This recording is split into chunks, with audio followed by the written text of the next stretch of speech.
తెలుగు రాష్ట్రాల వ్యాప్తంగా ఉన్న సంక్షిప్త వార్తలను ఇప్పుడు స్పీడ్ న్యూస్ లో చూద్దాం.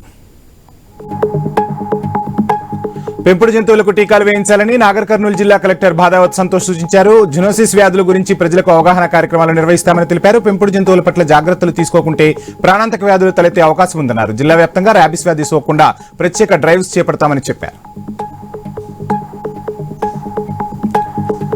మహబూబాబాద్ జిల్లాలో మొహరం నిర్వహించారు. ముబిన్ చికెన్ సెంటర్ ఆధ్వర్యంలో షరాబత్తు పంచారు. అధర్మంపై గెలుపుకు చిహ్నంగా ఈ మొహరం జరుపుకుంటారని తెలిపారు.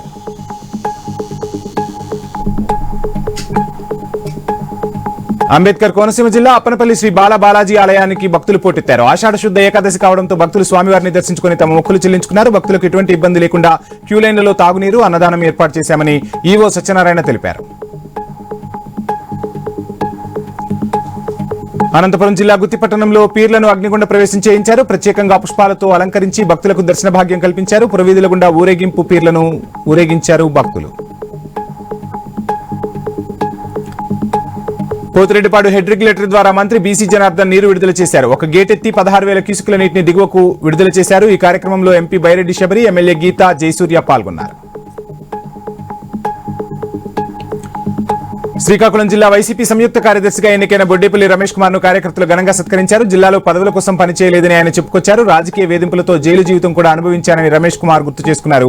నియోజకవర్గ ప్రజలకు ఎప్పుడూ అండగా ఉంటానని భరోసా ఇచ్చారు. పర్యావరణ పరిరక్షణకు సింగరేణి సంస్థ కట్టుబడి ఉందని సంస్థ సీఎండీ బలరాం నాయక్ అన్నారు. పెద్దపల్లి జిల్లా రామగుండంలో నిర్వహించిన వనమహోత్సవం భాగంగా ఓసీపీలో 500 మొక్కలు నాటారు. సింగరేణి ఆధ్వర్యంలో 45 లక్షల మొక్కలను నాటే కార్యక్రమం చేపడతామని చెప్పారు.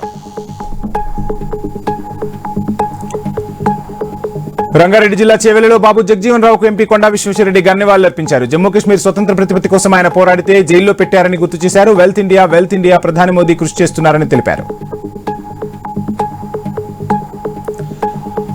ఇక హైదరాబాద్ పాత బస్తీలో బీబీకా ఆలంలో సంతాప దినాలు నేటి ఊరేగింపుతో ముగియనున్నాయి. బీబీకా ఆలంను అంబారీపై మదీనా నుంచి ఊరేగింపుగా తీసుకెళ్లారు. ఎటువంటి అవాంఛనీయ ఘటనలు జరగకుండా సౌత్ జోన్ పోలీసులు పటిష్ట భద్రతా ఏర్పాట్లు చేశారు.